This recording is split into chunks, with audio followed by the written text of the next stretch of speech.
So hello and welcome back to my channel. ठीक है, सो हम लोग बात कर रहे हैं दो चरों वाले रैखिक समीकरण की ओर और हमारा इंडिकेटर बता रहा है कि हम लोगों ने फर्स्ट सेकंड पार्ट कंप्लीट कर लिया है और हम लोग हैं अभी थर्ड पार्ट पे, सॉल्यूशन ऑफ लीनियर इक्वेशंस, और हमें फोर्थ और फिफ्थ ये दो पार्ट कंप्लीट करने हैं। ठीक है, तो अगर आप डायरेक्ट यहाँ से स्टार्ट कर रहे हो तो मैं आपसे रिक्वेस्ट करूंगा कि पहले ये दो वाले पार्ट में जो वीडियोज़ है वो सारे आप खत्म कर लीजिए। ठीक है, तो आपको बाकी सारी चीज़ें बहुत आराम से समझ में आ जाएगी। ठीक है, सो हम लोग हैं सॉल्यूशन ऑफ लीनियर इक्वेशंस मतलब रैखिक समीकरणों के हल का स्टडी कर रहे हैं। ठीक है, कि सॉल्यूशंस हम लोग कैसे निकालते हैं, कितने होते हैं, क्या होते हैं, क्या नहीं होते।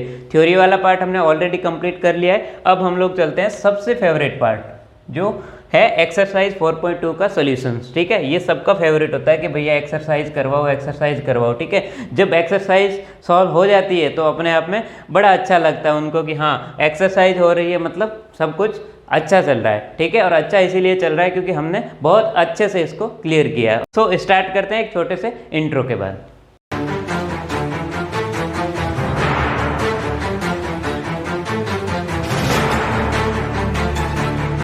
चलो, तो अब बात करते हैं एक्सरसाइज 4.2 सॉल्यूशन। तो सबसे पहला सवाल बहुत आसान है। ठीक है, जिसने थ्योरी वाला पार्ट देखा उसको पता ही होगा कि क्या है। ठीक है, क्या है क्या नहीं है बड़े आराम से समझ में आ गया होगा। तो इसमें ये पूछ रहा है कि एक मेरा लीनियर इक्वेशन है, मतलब ये रैखिक समीकरण है y = 3x + 5। इसमें क्या हो सकता है, तीन ऑप्शंस दे रखे हैं। तो इसने पहला ऑप्शन दे रखा है ए यूनिक सोल्यूशंस, मतलब एक अद्वितीय हल। यूनिक का मतलब होता है अपने आप में वो एक ही हो। ठीक है, जैसे भगवान भोलेनाथ है वो अपने आप में क्या है, यूनिक है, उनके जैसा कोई नहीं है। सो यूनिक का मतलब वही होता है। तो हमने पढ़ा था कि अगर ये दो चरों वाला कोई रैखिक समीकरण है जिसमें y और x, ठीक है, दो वेरिएबल्स है, दो चर है, सो इसके कितने सोल्यूशन पॉसिबल है बताओ, इसके कितने सारे सोल्यूशन थे। तो हमने देखा था कि जब हम इसको प्लॉट करते हैं, ठीक है, एक तो ये तरीका समझा था कि जब हम इसको प्लॉट करते हैं, मान लो कुछ इस टाइप का आ गया, मान लो ये अनंत तक जाता है। ठीक है, और इसके ऊपर जो भी पॉइंट आता है वो सारे क्या होते हैं, इसके सॉल्यूशन होते हैं। ठीक है, ये पॉइंट कौन से होते हैं, ये वही पॉइंट होते हैं जो इस रैखिक समीकरण को संतुष्ट करते हैं, सेटिस्फाई करते हैं। मतलब उन वाले पॉइंट को जब इसमें रखते हैं तो इस वाले इक्वेशन को वो सेटिस्फाई करते हैं। ठीक है, तो ये अगर आपको समझ में आ गया ना तो ये वाले पार्ट बहुत आसान होने वाले हैं आपके लिए।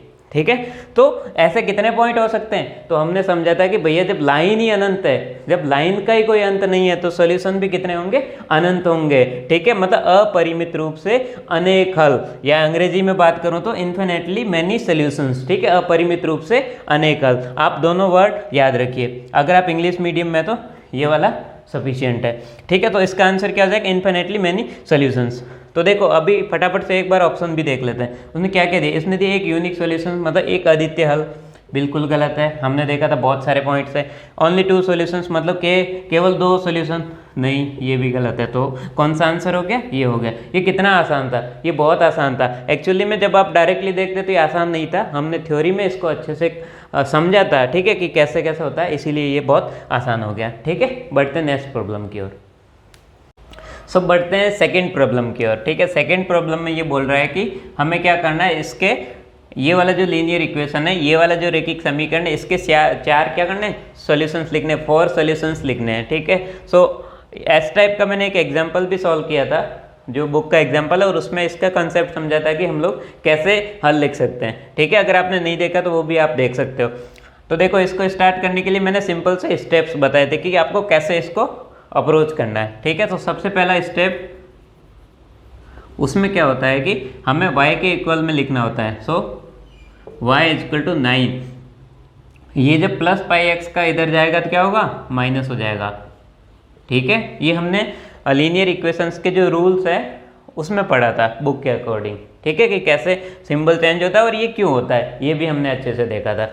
ठीक है, अब देखो यहाँ पे एक चीज़ मैं बता देता हूँ, जो पाई होता है ना, ये कोई वेरिएबल नहीं होता। कई बार लोग कंफ्यूज हो जाते हैं और पाई को वेरिएबल ले लेते हैं। ठीक है, तो वेरिएबल मतलब चर ये नहीं होता है, इसकी वैल्यू फिक्स होती है। सो पाई कितना होता है हमारा, 22/7 और लगभग 3.1416। ठीक है, और ऐसे इसकी वैल्यू चलती रहती है। मतलब हम लोग जनरली 3.14 लिख लेते हैं। ठीक है, या फिर 22/7 लिखते हैं। सो ये क्या है, वैल्यू है। वैल्यू है मतलब क्या हो गया, एक कांस्टेंट हो गया, एक ABC की तरह एक रियल नंबर हो गया। ठीक है, सो ये क्या है, ये रियल नंबर है। सो इसमें कंफ्यूज नहीं होना है। और जब इस टाइप की प्रॉब्लम आती है ना, जिसमें हमें खाली हल लिखने होते हैं, ठीक है, तो उसमें आपको पूरा उसको सॉल्व करके नहीं बताना है कि मैं पाई की वैल्यू पुट करूंगा, इसको पूरा सॉल्व करूंगा, वो नहीं बताना। आपको सिंपली जस्ट लिख लेना है पाई की टर्म में, ठीक है, वो भी आंसर आपका सही होगा। ऐसे में आपको टाइम खराब नहीं करना है। तो देखो स्टेप 1 ये हो गया, चलो बढ़िया, हमने y की फॉर्म में लिख दिया। अब स्टेप 2 में हम क्या करेंगे, एक एक करके इसके सॉल्यूशंस लिखेंगे, ठीक है। तो सॉल्यूशंस लिखने का मैंने बहुत ही सिंपल सा तरीका बताया था कि सबसे पहले हम लोग क्या करेंगे यहाँ पे, क्योंकि देखो इसके सॉल्यूशंस कितने हो सकते हैं, इसके सॉल्यूशंस हो सकते हैं भैया इन्फिनेटली मैनी सॉल्यूशंस, मतलब अपरिमित रूप से अनंत हल हो सकते हैं, क्योंकि ये क्या है, ये रैखिक समीकरण है। इसका ग्राफ क्या होगा, एक स्ट्रेट लाइन होगा, सरल रेखा होगा, और स्ट्रेट लाइन पे कितने पॉइंट पॉसिबल है बताओ। जब लाइन ही अनंत है तो उस पे पॉइंट भी कितने हो सकते हैं, अनंत हो सकते हैं। इसीलिए इसके सॉल्यूशंस कितने, अनंत है। हमें उस अनंत में से कितना लिखना है, सिर्फ 4 सॉल्यूशंस लिखना है, मतलब समुद्र में से एक लोटे को भरना है, ठीक है, उसके बराबर है। सो उसमें अब हम अपने हिसाब से चलेंगे, ठीक है, अपने हिसाब से कुछ भी ले सकते हैं, अपने हिसाब से कैसे भी सॉल्व कर सकते हैं, आपकी मर्जी। आप x को 100, 50, 150, 200, 1000, लाख कुछ भी लो, ठीक है, लेकिन ऐसा लो जिससे आपकी लाइफ आसान हो। तो यही मैंने समझाया है कि आपको इसको सॉल्व तो करना है, बट अपने अकॉर्डिंग ऐसे लेना है कि आप बड़े आराम से सॉल्व कर पाओ। तो उसके लिए मैंने क्या बताया था, सबसे पहले ले लो x को 0 लो। जब इसमें x 0 करोगे तो बताओ y कितना होगा, 9 माइनस पाई इंटू 0। कितना आ रहा है बताओ, y आ रहा है पाई इंटू 0, 0 मतलब 9 हो गया। सो एक सोल्यूशन क्या हो गया बताओ, 0,9। ये क्या हो गया, इस वाले का हल हो गया। दूसरा देखो, तो x बराबर अगेन क्या करूँगा, 1 पुट करूँगा। सो y कितना हो जाएगा बताओ, 9 माइनस पाई इंटू 1, ठीक है, कितना हो गया बताओ, 9 माइनस पाई। तो दूसरा सोल्यूशन क्या हो गया बताओ, 1,9 माइनस पाई, ठीक है, बड़े आसानी से ये सॉल्व हो रहा है।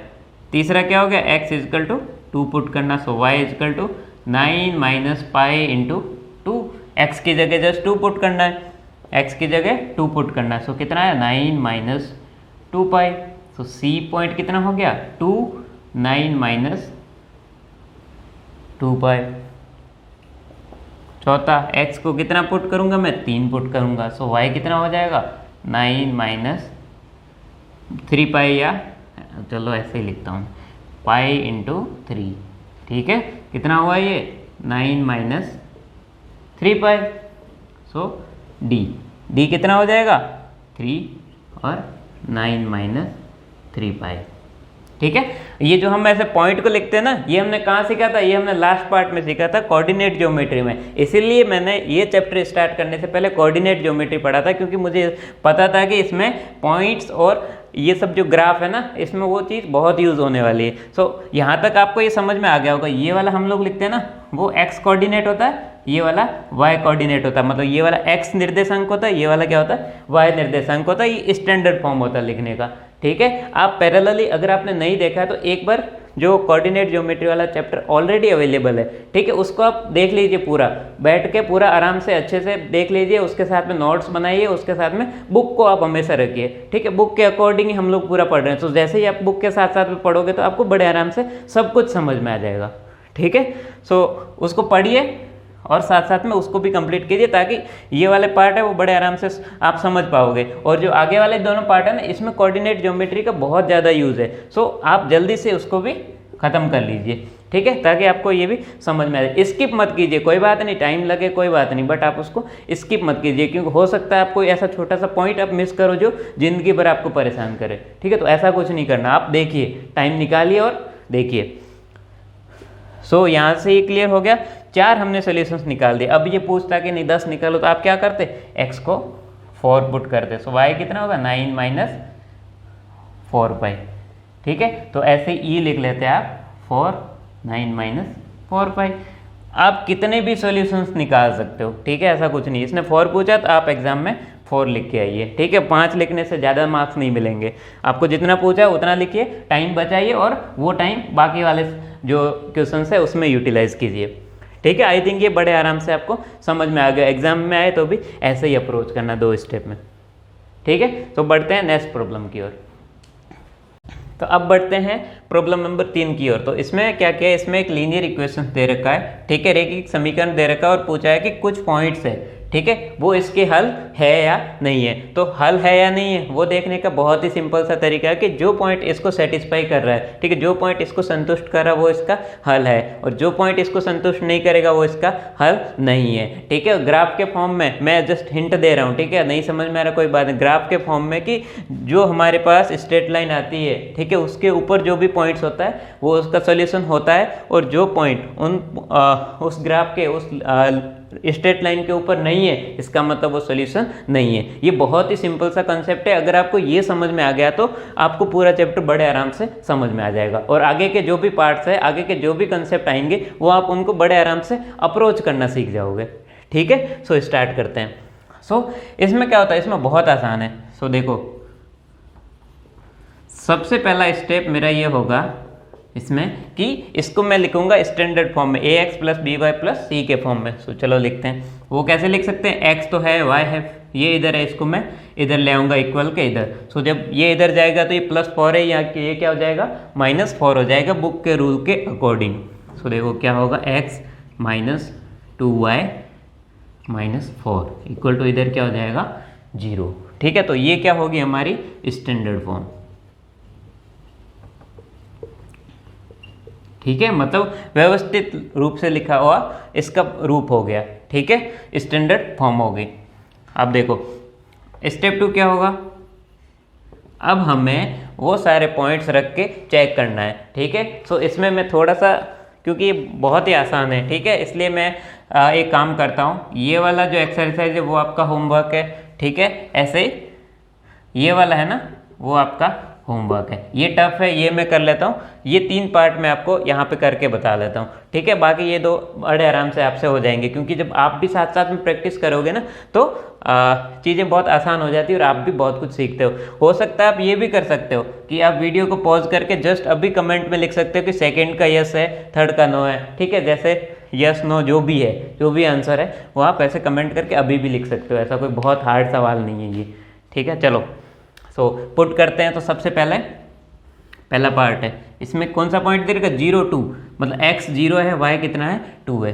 सो यहाँ पे x मेरा कितना है 0 है, y कितना है 2, क्योंकि हम लोग जब कोऑर्डिनेट ज्योमेट्री हमने देखा था कि ये वाला क्या है, ये x कोऑर्डिनेट होता है, ये वाला क्या होता है y कोऑर्डिनेट होता है, ठीक है। अगर आपने नहीं देखा तो इसको देख लीजिए कोऑर्डिनेट ज्योमेट्री के अंदर। सो जब मैं इसमें पुट करूंगा तो बताओ क्या होगा, x कितना है 0 -2 इंटू वाई कितना है अगेन 2, ठीक है, और माइनस क्या चीज़ इसमें पुट करूंगा, सो -4, ठीक है। बताओ ये कितना आ रहा है, ये आ रहा है 0 -4 मतलब कितना आ रहा है -8 आ रहा है, ठीक है। हमें क्या चाहिए, इसके इक्वल में 0, क्या ये 0 के बराबर है, बिल्कुल नहीं है, तो ये इसका सोल्यूशन नहीं है, ठीक है। बहुत आसान है, जस्ट इसको इस वाले रैखिक समीकरण में पुट करना है इस पॉइंट को और देखना है कि इक्वल टू 0 आ रहा है कि नहीं आ रहा, जब ये स्टैंडर्ड फॉर्म में, ठीक है। दूसरा देखो, दूसरा पॉइंट क्या है मेरा, दूसरा नहीं मैं फोर्थ कर रहा हूँ, ठीक है, ये आपका होमवर्क है दूसरा। सो फोर्थ पॉइंट है √2 4√2, ये थोड़ा अजीब सा दिखता है, ठीक है, ये x है ये y है, ये हमें यहाँ से समझ में आ गया। अब देखो जैसे ही मैं इसको पुट करता हूँ तो x की जगह तो कितना आएगा √2, ठीक है, y कितना है 4√2 मतलब -2 इंटू 4√2, ये y यहाँ पे मैंने पुट किया तो 2 इंटू वाई, 2 इंटू वाई, ठीक है, माइनस क्या है 4 है। सॉल्व करो कितना आ रहा है, देखो इसको यहाँ से सॉल्व कर ले, सो ये आएगा, यहाँ से देखो तो कितना आएगा √2 -2 इंटू 4 8√2, ठीक है, -4। अब बताओ कितना आ रहा है, ये 1√2 है, ये 8√2 है, माइनस में, सो -8 + 1 मतलब -7√2 -4, ठीक है, ये 0 के बराबर है, जीरो के बराबर बिल्कुल नहीं है। ठीक है, तो ऐसे जब आए ना, कई बार लोग अपना हिसाब से वो दिमाग लगा लेते हैं कि जब इस टाइप का ऊटपटांग की चीज़ें आती है तो कई बार सॉल्यूशन हो जाता है, तो ऐसा जरूरी नहीं है। आप अपने कॉन्सेप्ट पे स्टिक रहिए। ठीक है, आप अपने आप पे भरोसा कीजिए कि आप जो कर रहे हो वो सही है, क्योंकि आपने सही तरीके से उसको पढ़ा है। ठीक है, सो हमने इसको सही तरीके से सॉल्व किया और सॉल्व करने के बाद पता चला ये जीरो के बराबर नहीं है। नहीं है मतलब बड़ा सा लिखना है कि ये भी सॉल्यूशन नहीं है, मतलब ये एक हल नहीं है। ठीक है, तो ये भी समझ में आ गया होगा। ठीक है, अब बढ़ते हैं इस वाले पार्ट की ओर। चलो तो अब जल्दी से सॉल्व करते हैं फिफ्थ वाला पार्ट। तो इसमें क्या दे रखा है, पॉइंट 1 और 1 है। ठीक है, यहाँ से हमें क्या पता चला, x कितना है 1 है, y कितना है 1 है। ठीक है, तो जल्दी से मुझे क्या करना है, ये दोनों पॉइंट इस वाले रैखिक इक्वेशन में पुट करने। सो x कितना है 1 माइनस 2 इंटू वाई मतलब 1। ठीक है, माइनस 4 कितना हो गया, 1 माइनस 2 इंटू 1 2 माइनस 4। बताओ कितना, 1 माइनस 2 माइनस 4 माइनस ऑफ 6 कितना हो गया, माइनस ऑफ 5। ठीक है, क्या ये इस जीरो के इक्वल है, बिल्कुल नहीं है। ठीक है, तो इसका सोल्यूशन ये नहीं है। ठीक है, ये कितना आसान हो गया, बहुत आसान है ना। तो ऐसे ही आप इन दोनों को सॉल्व करना। ठीक है, और मुझे बताना कौन सा सोल्यूशन है या नहीं है। जरूरी नहीं है कि इतने सारे पार्ट्स है तो उसमें से अगर कोई नहीं मिला तो प्रॉब्लम है, ऐसा कुछ नहीं है। जब आप इनको सॉल्व करोगे तो इसमें से कोई एक न एक तो मिल ही जाएगा, एक सोल्यूशन जरूर होगा। ठीक है, वो मुझे बताना कौन से वाला है। सो आप सॉल्व करके बताइए और हम लोग बढ़ते हैं नेक्स्ट पार्ट की ओर।